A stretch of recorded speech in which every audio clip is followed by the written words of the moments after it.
This episode's brought to you by Notorious Fire Company. Firefighter owned and operated, Notorious Fire Company manufactures and creates quirky and unique items for the fire service. Whether it's your stainless steel water bottles, tumblers, 4-in-1 koozies, you can decorate your emotional support water bottle with more than 100 different designs. They offer so very much, from apparel to swag to stickers. They got you covered.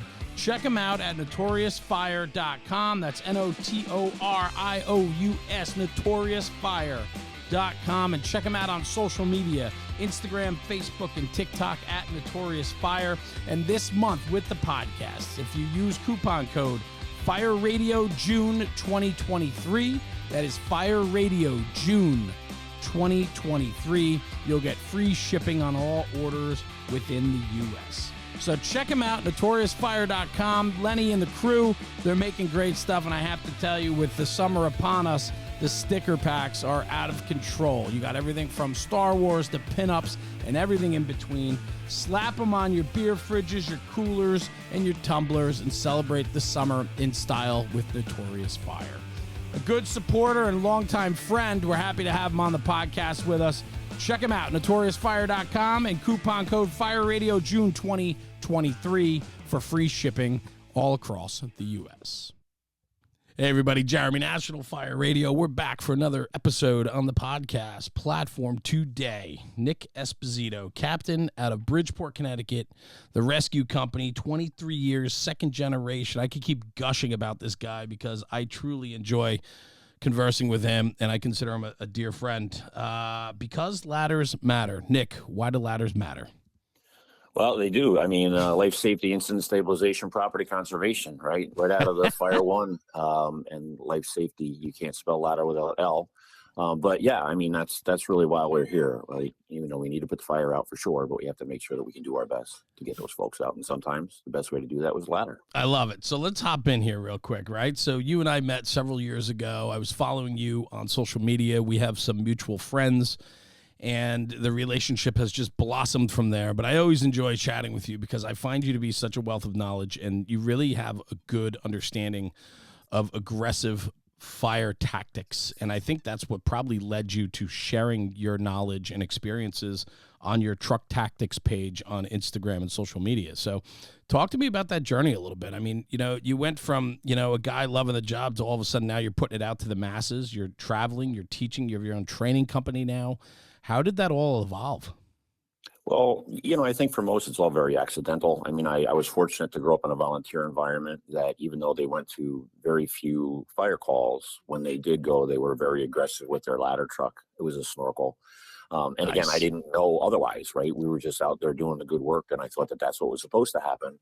So it kind of got planted very early. And then, moving around through the fire service as an adult, I was fortunate enough to get on in Bridgeport. And then I landed on that ladder company, Ladder 5, and I had my opinion and many opinions on the job as one of our best operators. And so really having a front seat to that really allowed me to get a sense of the importance, the effectiveness, the capability of good ladder work and ladder folks and the vehicle. And from that, we were able to really just put it together. I kind of got approached to write an article one time, and it just went from there. So it's been fun. You like putting water on the fire? I mean, engine company values. I mean, you talk all truck, right? And now you're in the rescue company. You're the boss of the rescue company, which typically is the supporting and acting as a special service, which is typically truck work, right? Unless the line's not getting to where it needs to be. You enjoy putting water on the fire? I do. And so the problem is it's the law of averages. In my city, we have 9 engines, 4 ladders, 1 rescue. Yeah. And so, we send 4 engines to a fire. We send 2 ladders, and we send the only rescue. So I like to go to fires. I would really like to be on an engine. But, your reps aren't as high as, if we send 2 trucks to a fire and we have 4 of them, you're at least 50% chance. And if you're on one that's strategically located, you actually have a higher chance. So playing the it really odds came from that, it was playing the odds, but I do love engine work. And I people say, oh, it's God's work. I do really enjoy it. I think that You know, being on that nozzle, making that push, right? It's a lot of fun, and you learn a lot about yourself. And I think as a young firefighter, that really gave me an understanding of the severity and the seriousness of the job. But then also early in my career, it gave me a really good Well, understanding yeah, that right. I was able to have I could do better work because I was the beneficiary of well-timed and well-placed horizontal and or vertical ventilation. Well, and that was going to be my next logical question to you, right? Is like, do you feel, or do you think, how imperative is it that like early in your career you get a taste of the engine company to really understand what it takes to hand stretch, get water to that fire, and how important then those special services are that support that function? Absolutely. So, you know, where I am, there are a lot of 2.5 and 3-story wood frame dwellings. And, um, you know, we go to a lot of them, you know, I mean, look, we're not going every day. It's not like that, but that's what we go to. So when we do go to those fires, you start to see similarities and you wonder, I think I did my stretch the same way. I think we arrived pretty much at the same kind of conditions. How come this one didn't go as well as the other one? And then you realize when you start to talk about other things going on, again, we all work together. So maybe the ventilation wasn't where it was supposed to be, or maybe it wasn't as early as it could have been, or maybe because of some other factors, the truck was delayed in doing some things. And so even though everybody else is doing the things that they normally do, again, working together and hoping that those things happen when they really do happen at the right time, it does allow for the rest of the operations to go smooth. And so that piqued my interest to the latter side of it, that support service side of it,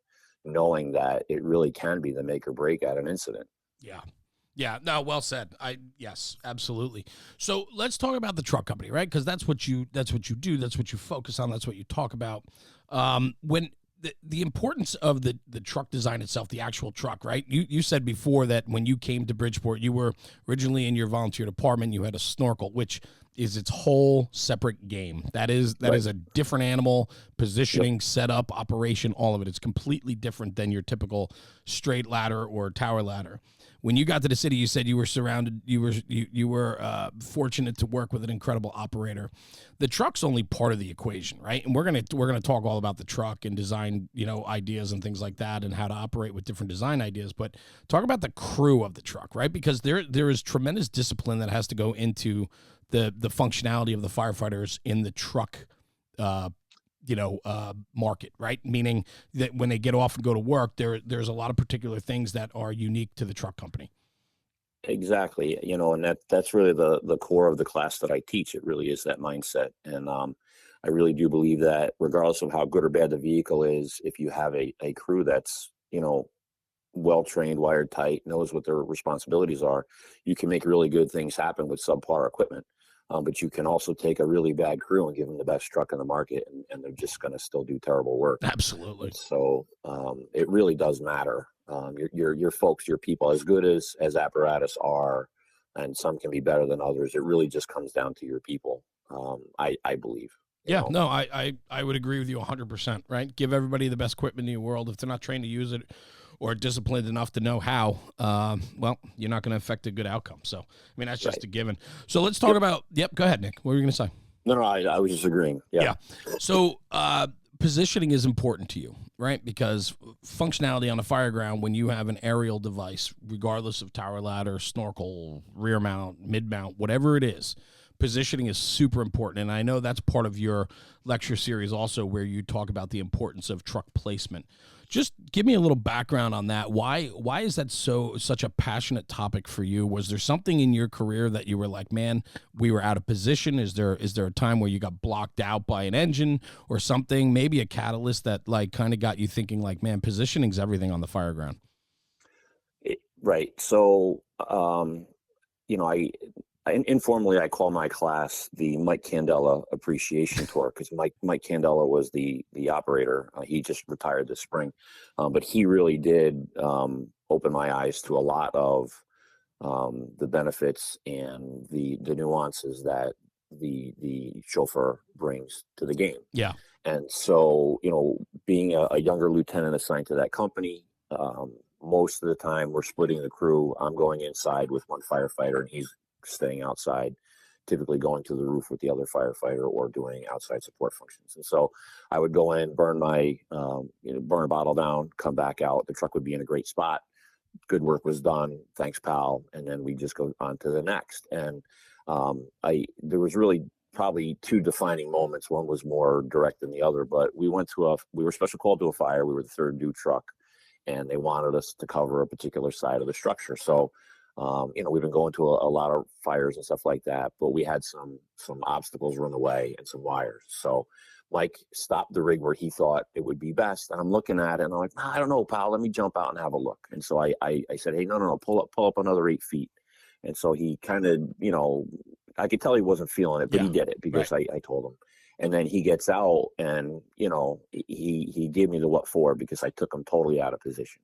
And I realized that as a supervisor, I need to know better how to support my people and not think that I know that I am better and suddenly putting them in bad places. So that was like the first glaring event that told me that, A, trust your people, obviously, and then really get more organic with the whole process and understand what's going on. And then the other part of it was we had a couple folks move on, and we picked up 2 newer guys, really good guys, and they wanted to get checked off to drive. And so when the time was appropriate, sure, why not? You got one of the best guys in the business here. And I learned very quickly, you don't just jump in the front seat and drive like Mike. And so working with those 2 guys and going through the whole process really did open my eyes to a lot of the nuances of what is important and what we are looking for and why it matters. So many departments do not have formalized training for their chauffeurs. Maybe on the engine company they do, right? Pump dynamics, theory, and then, practicality of moving water. But on the truck side, if you're not a major metropolitan department, some smaller departments do it. But I mean, a lot of times there's not a set course for chauffeurs. Can you talk about that a little bit and the importance of that?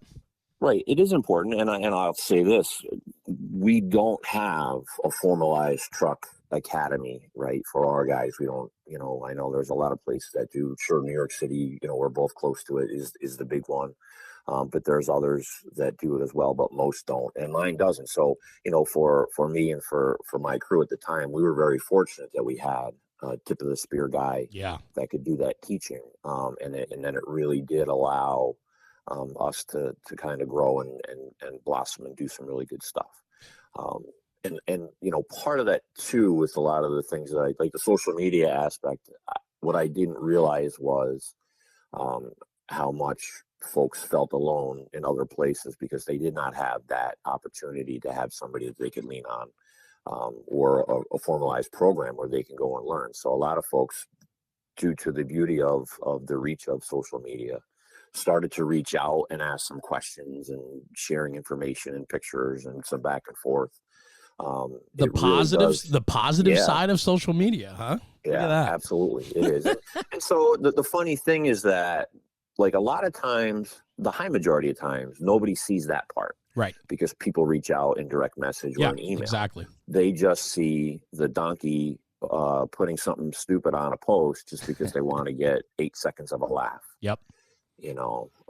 And so that's why I think some people don't put value in social media, but it's there. And the networking is there for sure. So. Yeah, I appreciate you sharing that story of a little bit of slice of humble pie when your chauffeur kind of knew better, but begrudgingly put the truck in the position you wanted them in. And I think that speaks to management and understanding that you need to allow for your people to succeed under you. And part of that, especially in the apparatus realm of truck operation, it takes experience and a lot of time, longevity, if you will, to really understand the dynamics of the truck and positioning. And that is a skill in and of itself.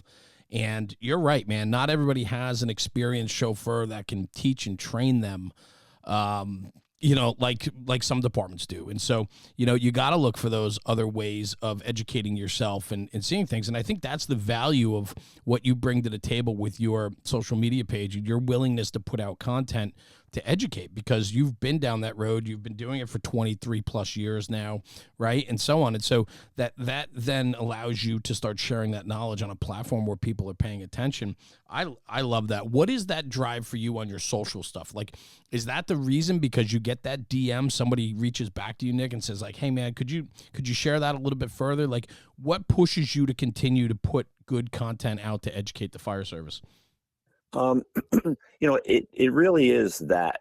But I think what happens too is just the natural progression of when people do go onto social media by themselves, or even YouTube or whatever. A lot of times, like, they'll pull up a New York City fire.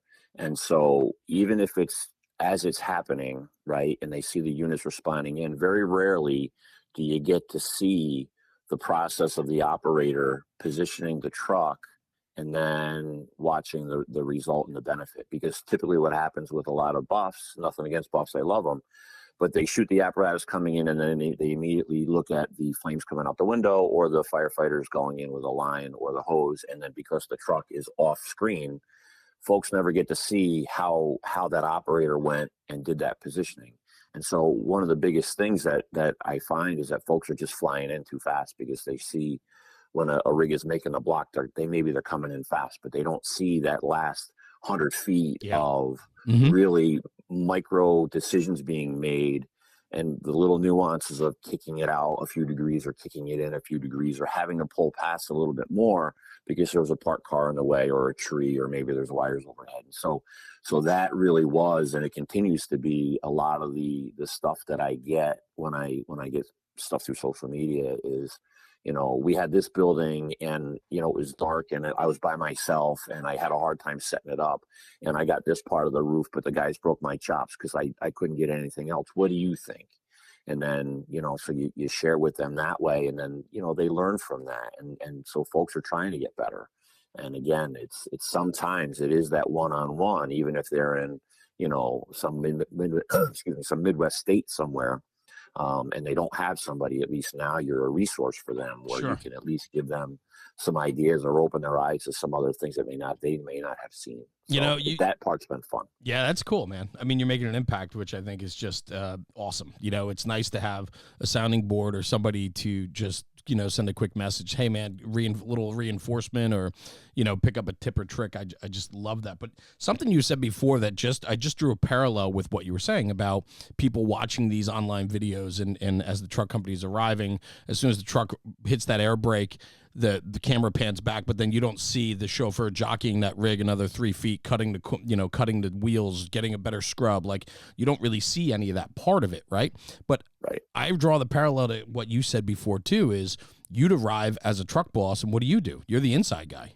Right? So you'd hop off that rig, you go in with your forcible entry firefighter, you guys are doing your job, if you will, as firefighter and officer inside. Meanwhile, your outside fireman and the chauffeur are still jockeying that rig. So as a boss on the truck, you don't even sometimes see the final setup until you come out of the building 15 minutes later or something like that, right? Right. And it did take me a few jobs to realize that where I got off in the beginning of the job wasn't where I got back on at the end. And I like that. To the point, right? Sometimes it is only 3 feet one way or another. Or I didn't realize that we came down the street straight, but the wheels on the cab were cut hard to the right. And so clearly he saw something that he needed to do to inch in or inch away. And I wasn't picking it up initially. Yeah, so. No, I get it. So let's talk about the importance of positioning. 3 feet can make or break you. Right? I mean, that really is how close the margin can be on setting up your aerial, but that's also why the importance of understanding the abilities of your aerial. Right. And I get frustrated when people say, "Oh, this one sucks," or "That one sucks," or "I hate that manufacturer." Listen, there's some rigs out there that certainly don't make sense to me, but at the end, like, figure out what does work on that rig and then exploit that. And so one of the lines I always say in my class, because there's a lot of mid-mount haters, and that's fine, it works in New England, is I never pulled out of the firehouse, going to a working fire, and turned to my operator and said, "Geez, Mike, I hope the cab doesn't get in the way today." We've never said that. Yes. We've always just positioned with the understanding that the cab gets in the way.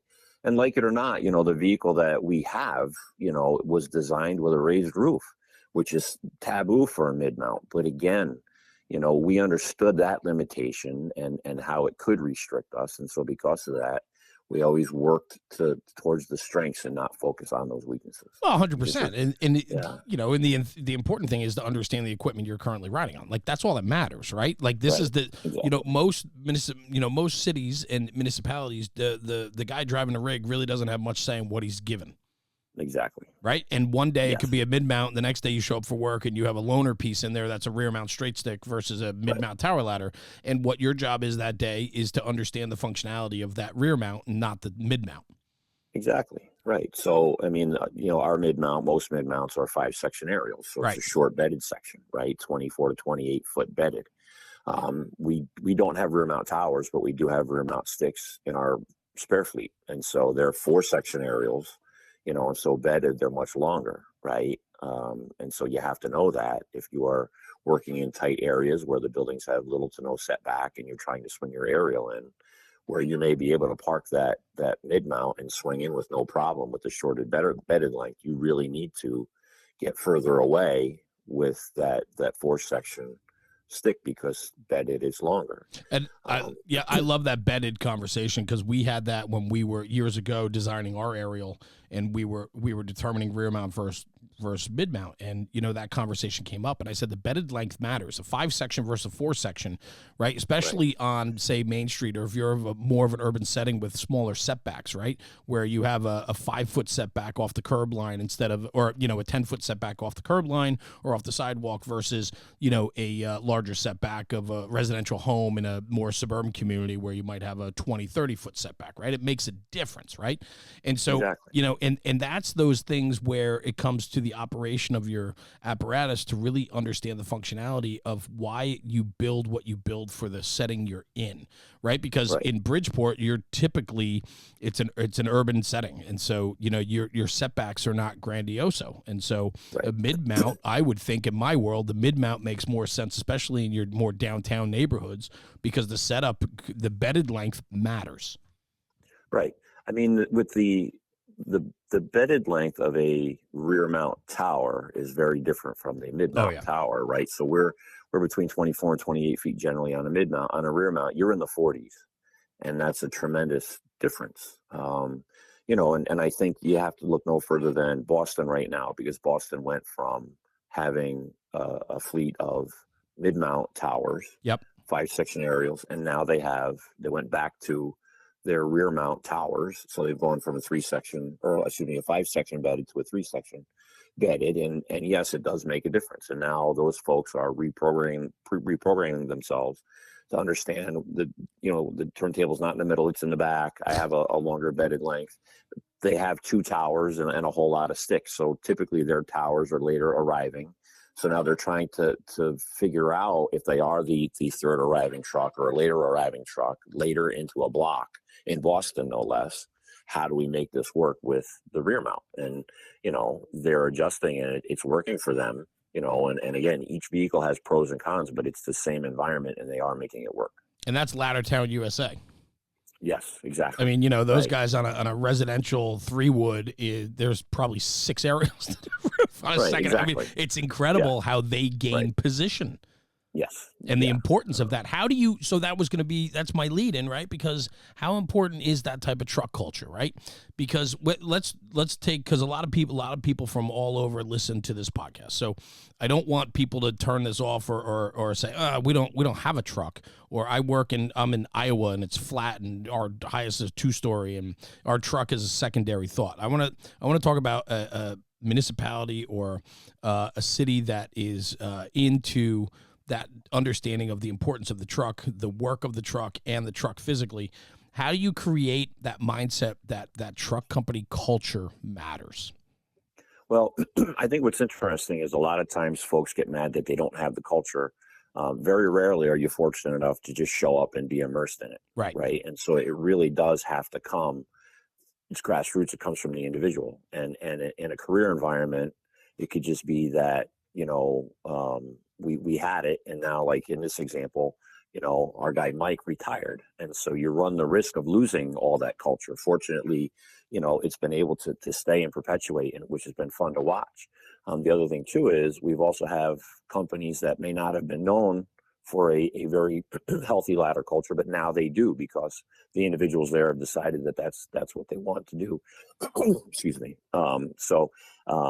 There is value in it. I think the other thing too is that if you're going to do grassroots, just chip away and do things that show your command staff, whether it's career or volunteer, the value of those functions. And a lot of times it's what can you do to support the engine, which is very important. I mean, the reality is that we're trying to, do life safety, and by doing those functions, you're making it safer for the engine to get in and all that stuff. The ultimate result, hopefully, is that we're making a safer environment for those occupants that may be trapped in there. But I think as long as you can really start with that and go with that mindset, I think that's kind of where it begins.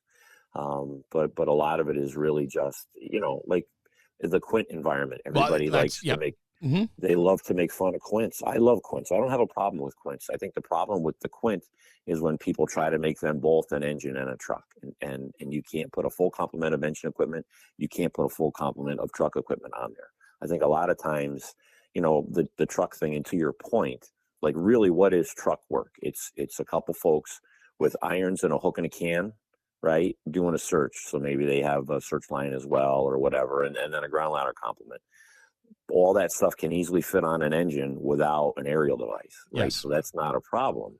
The Quint to me is just an added bonus, because if I can position that to be to allow that aerial device to be functional on a fire scene, whether I use it or the second arriving unit uses it or my neighboring department uses it when they show up, then it's a plus. And so I personally can't see how a Quint can be a negative. I understand policy wise, procedure wise, there's places that just don't look at it. They look at it as an elevated master stream or something to fix the flag down at City Hall or something, right? But again, it's on to the individuals that ride that company. Yes. Again, career volunteer, to position that vehicle to show its value, and then take opportunities when they're there to exploit that and really put it into work. I think that mindset, right? That initial mindset of, the piece of equipment. I'll give you a little, for instance, right? So like where I ride, I'm in an engine out of the other station in town is the first due for any structural assignment, whether it's an alarm or, structural fire, will be a Quint. It's a 105-foot rear mount Quint. And if they arrive first due, they are stretching, right? Because ultimately we need to get water on that fire, and they are stretching. So if that's a 4-man, we call it a ladder, but it's got a pump and it's got cross lays on it. And so, if they arrive first due, they're stretching, but they're positioning in a position that two things. One, the ladder will be used for egress, right? So after water is established, that truck is set up. And two, incoming companies, the next due companies, we're all cross-trained. So if my engine company is second due pulling up behind them, chances are that we now assume their responsibilities as the truck and we work off their truck. But positioning is a mindset, right, from the get-go. We can't, even with a Quint, you need to position yourself with the idea that the truck can be utilized for the function it should be used for. Right. And honestly, it's not even an idea. It should be an absolute belief. Yeah, 100%, 100%. And then that way, and like your system sounds perfect, because if that Quint gets there first, and we believe that the most important function at that time is to get water in there or give folks the protection of a charged hose line, right? But the apparatus now has an aerial device that's in place for somebody 30, 40, 50 seconds later, or a minute later, 2 minutes later, to now use that device in another function. I mean, that's a home run. And it really, so for me, I don't see the Quint as a negative. I think the negative comes when people try to make it be too much. And the reality is that they should just focus on letting the aerial device be in a good spot to be able to be used. I always say this all the time, if people are so negative on the Quint, that's fine. But your aerial device doesn't know that it's been saddled to an abomination called an engine. The aerial device actually believes that it's still an aerial.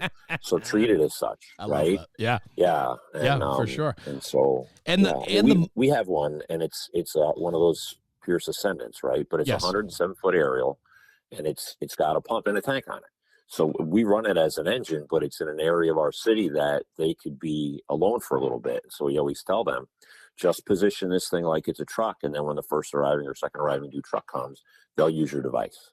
And it like now, 2 of our ladder companies have that same exact aerial device. Yes. So there's there's no reason why we shouldn't be able to use that quint when it's properly positioned to maximize the capabilities as an aerial. Yeah, and the mindset on positioning, we take it as far as we know any confirmed structural fire, right? Anything, whether it's a room and contents fire or anything greater, and it could be an appliance fire, we're getting a second due truck, and that second due truck is a mid-mount tower ladder that's coming in. It's an aerial scope. We have the same second alarm truck coming in all the time for us, and so that truck company is always coming in. So we even go as far with the mindset of understanding that wherever we set up our first due truck, right, our ladder, that rear mount 105-foot straight stick, that we need to leave room and position for that aerial scope coming in behind. So the mindset needs to be grander than just yourself, right? You need to be conscious of your second due truck and their ability not to be blocked out, the importance of engine companies position correctly, and so on. I mean, these are all things that from the mindset, even before that alarm goes off, of understanding how you pull your lines, where positioning needs to be, first due truck, second due truck, right? These are all things that have to be ingrained into your culture and training on your apparatus. Right, exactly. And I think too, like, when engine folks have a better understanding of the benefit of a well-placed aerial, I think it will allow them to have more patience and understanding in positioning their vehicle to afford the quint or the truck to have that room to be able to support, right? Because again, as a former engine guy, there was nothing better than knowing that I had a certain ladder company coming, and because I knew they had a good position or they had room for a good position, I certainly expected to be the recipient, again, very shortly, of either well-timed, well-placed, horizontal or vertical ventilation, right? Yeah, listen, man, you block that truck out, your ears are going to get warm, you know? Right. You're only helping yourself. Right. And they'll certainly still try with, straight ladders, extension ladders and all that, but now it may not go as fast. Or some people will say, we can throw ground ladders faster anyway. That's cool, but, and everybody will have these arguments, well, they should be in better shape, but the energy that's expended doing some of that may now have a negative impact on whatever they're going to do after they throw the ladders. It's just a whole lot of things where we shouldn't put up roadblocks when we just, by taking a few extra moments, we absolutely could make the fire scene much more advantageous for everybody. Yeah. No, I get it. What else do you like to dive into with your class? I mean, positioning is important, obviously. Culture is important.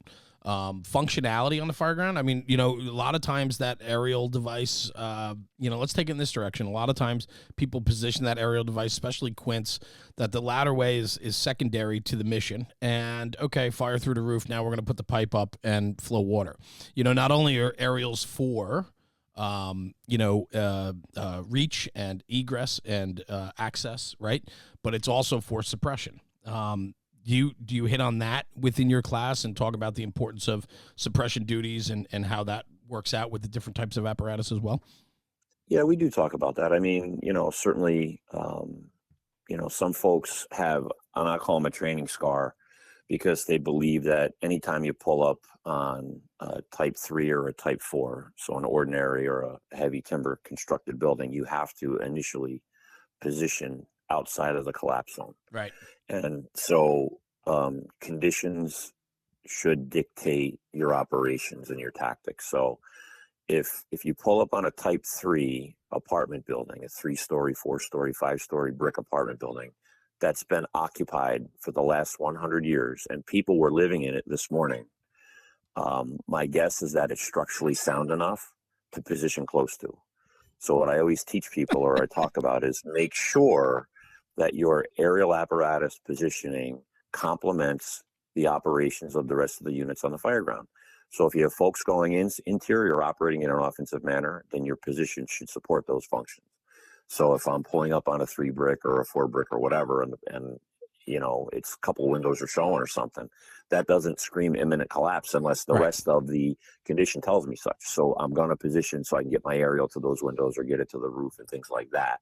I do think that for some reason, I don't know if it was in textbooks or just bad training, but almost across the board, once folks see a type 3 or a type 4, they immediately just want to park outside of the collapse zone, and that's just not the case. And I think part of the problem too is that when you see pictures from major cities, that do a lot of work and a lot of really good work. And when the picture finally gets taken, it's 2 hours into the evolution, Right. and all of the apparatus are outside of the collapse zone. That's their justification for saying, well, see, since they did it, we need to keep our rigs out of the collapse zone. Nobody has the picture of the first 20, 30, 40 minutes when everybody was inside the collapse zone. Aggressive mindset. You know? Right. I mean, and just thinking, right? And just don't immediately revert to something that you learned. Like, everything has to be taken in context, right? well, I agree, man. Oh my God. Yeah. Yeah. Please talk about that some more, Nick, because that is just something that drives me nuts. Yeah, I mean, I think too, like, if you show up to a fire and there's a certain problem that you have to deal with your aerial, and you know that if I position here, it's going to take me out of play for everything else, then the priority at that moment was that position, right? And so sometimes you can't get it all if the priority is that you believe that there's somebody trapped on the floor above, and the aerial may be the fastest way to get there. But now trees and wires are going to be in the way to get the whole other side.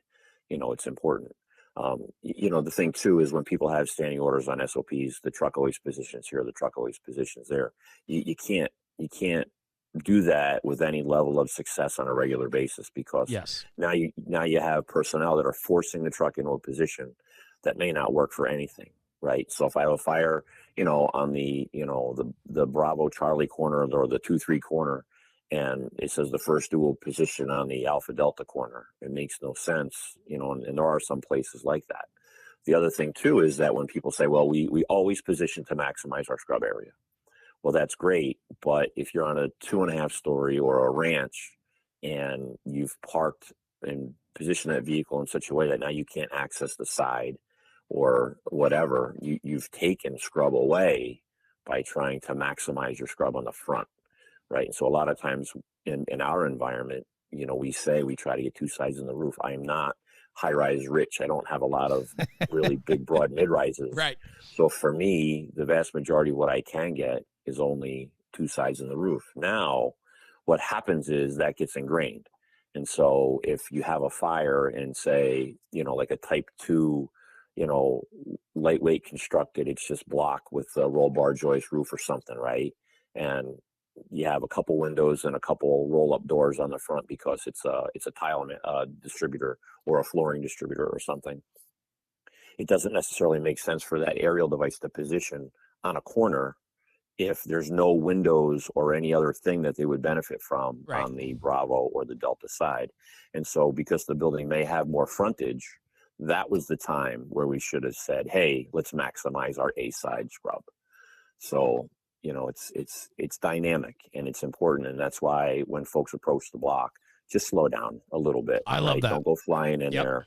Take a breath. Hopefully, I know some places respond with one person on the rig.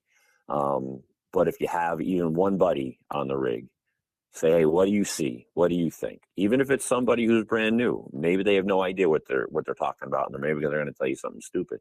But like if the kid says, oh, I see smoke pushing from the Alpha Delta corner, and you didn't see it, home run, kid. Thanks. Right? I mean, Yeah. it could just be that. I think I think slow down as you enter the block is such a valuable piece of information, even for the engine company chauffeur, right? Just give yourself that half a second to reflect on what's in front of you so that you can because I love watching, and I am super fortunate where I am in New Jersey, in the Northeast. There are some incredible truck operators right around me that come into our first due, and we go to them on second alarms, and you watch these guys set up this equipment. You allow chiefs stay out of the equation, right? Unless it's a specific order because they see something or they need them in a specific spot. But let your people work. Let your truck operator put that truck where he needs to be. And there's nothing better than watching that happen. A skilled operator positioning and getting that truck into service and being able to do that job is such just a rewarding thing to watch. It is. And to your point, command staff has to understand that their stopwatch runs 5 times faster than anybody 100%. else. Right. And so when they see that truck make that slow roll in, right? You have to let the folks, because they haven't been there yet. Maybe the commander's been there for 5 minutes or 8 minutes, and he knows exactly what's going on and exactly where it should be. You can give them the tip, to your point, I need you in this specific spot. But again, let that position naturally happen. I'd rather take 30 seconds, 40 seconds, another minute to really fine tune and get the best position than to race in there and try to make excuses for the next hour and a half as to why my position didn't work out. And so it even though it seems like it may be forever because everybody's running around screaming, there's fire blowing out windows or whatever, take that extra little bit of time, and that better position will pay off much greater in the long run, for sure. Yeah, I love that. So what's next for you? What's going on with truck tactics? What are you doing? You teaching, you're talking, you're traveling? We are. It just kind of started off, I don't want to say as a goof, but, I wrote one article, and then the guy asked me to support the article at a small conference, and that worked out well. And I kind of just figured it would go away, and it's just kind of picked up. And so most of our work was just local, within Connecticut, and then a little bit in New York, but now it's turning into much more than that. So we're doing a lot of travel. That's fantastic. Yeah, thank you. I think, right? Yeah, it's a good thing, right? Yeah, well, and that's the whole thing. Having a full career, it does mean I'm Sure. using my vacation time. It does Yeah. mean that it's time away from my family. But yeah, I mean, we've been, Florida, Georgia, we've been to Oregon. We're going back to Oregon. We're going to California in the spring.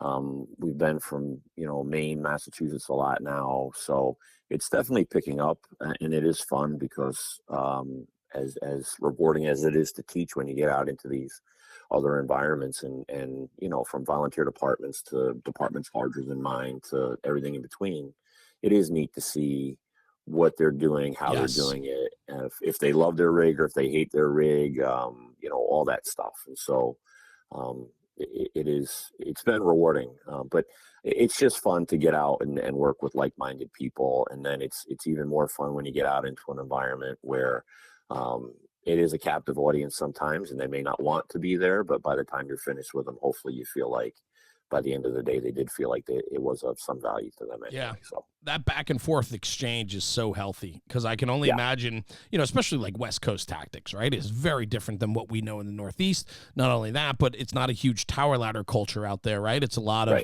TDAs and rear mount straight sticks and things like that. And so the culture is different. Speak to that a little bit, like, the regionality of operations. It's so fun to see, isn't it? Right. So what's neat is and I don't come from a tiller environment, so and I'm very clear on that when I teach too, because I don't want to. To me, a tiller is a mid mount with a hinge. Did Bridgeport ever had tillers? They did. I bet they did. Yeah. Prior to my existence, but they did. They had them from the 50s to the late 80s or early 90s. Oh, those Rich Thode days. Yeah. Right. And then typical, the city didn't want to pay the tillerman, apparently. But yeah, of course. There you go. Yeah. Right. So, but in the Northeast, the tiller worked out well because it worked for tight environments. And so the maneuverability was the priority. And as such, it also allowed you to throw a whole lot of ground ladders on there, which was good too. What we find a lot of times now is that folks it's almost like they're embracing the Quint concept, but what they're doing is they're embracing that concept with a tiller that can also be their rescue vehicle or almost like their structural collapse support unit, right? Mm-hmm. And so the tiller does have the advantage of you can put a bajillion ground ladders on it, right? You can put a ton of equipment on it because of all the compartmentation. A lot of real estate, yeah. Right. Now the manufacturers are supporting it with, I just saw a tiller the other day that basically looks like a full pump, right? So the vehicle is very long, but because it is the tiller, it is much more maneuverable. So yeah, I mean, it's going to be interesting to see where tiller culture goes in the next, say, 3 to 5 years, because I think as more departments are putting on small pumps, tanks, and now some are even putting on bigger pumps and bigger tanks, really to see how they work with it. And then also, it's always been thought that, well, tillers are lower maintenance, and I think some folks are finding out that may not actually be the case. Yeah. But also, as they encumber these things with all this equipment and everything, so you've taken this vehicle that probably was dispersed, the equipment was dispersed over 3, now you've put it on 1, you put all your eggs in that one basket, and then when that thing goes down, how do you accommodate for that? So The tiller culture is very fun to watch from the outside looking in, and Yeah. I've been watching it happen for the last few years now, and the popularity of the TDA and so on. It has grown exponentially, and you're right. They're pumps and hose.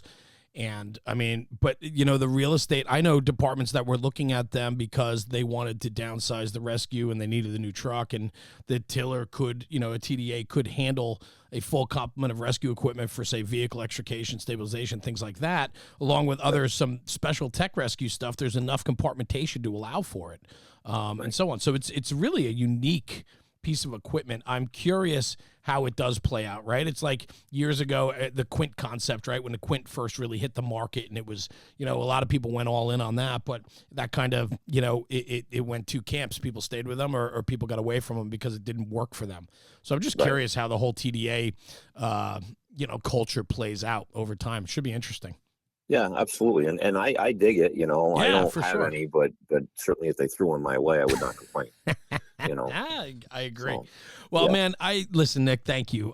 You're such a wealth of knowledge, and the amount of experience that you bring forth in your class and through your trainings. I think you have so much to share, and especially in this topic, where I think the truck culture, if you will, from the hands-on to the apparatus, has really come to the forefront in the fire service over the years. Because I'll be honest with you, 25 years ago, 25 years ago, I think there wasn't as much conversation as there is today about the importance of the truck company and how they operate. So it certainly is a prevalent topic. A lot of people on the hands-on classes like to go to the truck portion, all the truck segments and so on. So what you're doing, I think, is really helping along the idea that the importance of the truck and the operation of the truck matters. So keep doing what you're doing, brother.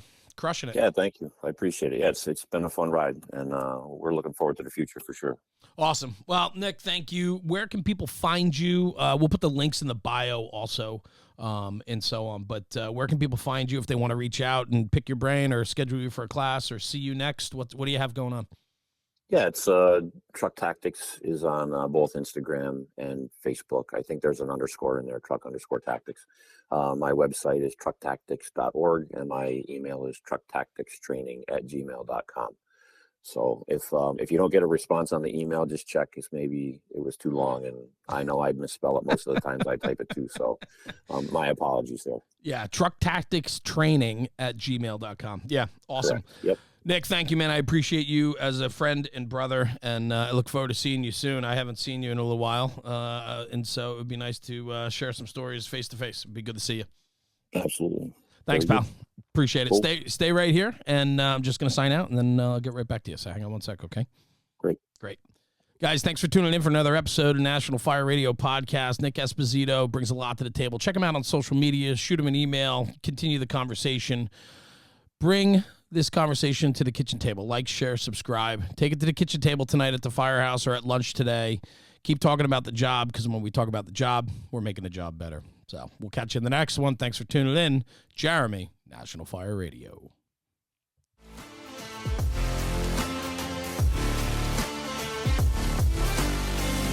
Fire